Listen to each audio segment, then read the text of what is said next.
يا نفس إن لم تظفري لا تجزعي.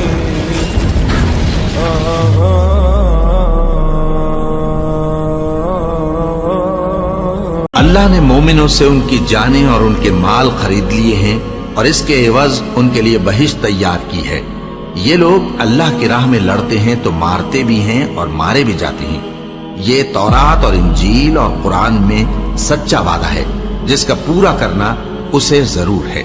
اور اللہ سے زیادہ وعدہ پورا کرنے والا کون ہے؟ تو جو سودا تم نے اس سے کیا ہے اس سے خوش رہو اور یہی بڑی کامیابی ہے. توبہ کرنے والے، عبادت کرنے والے، حمد کرنے والے، روزہ رکھنے والے، رکوع کرنے والے، سجدہ کرنے والے، نیک کاموں کا امر کرنے والے اور بری باتوں سے منع کرنے والے، اللہ کی حدوں کی حفاظت کرنے والے، یہی مومن لوگ ہیں. اور اے پیغمبر، مومنوں کو بہشت کی خوشخبری سنا دو.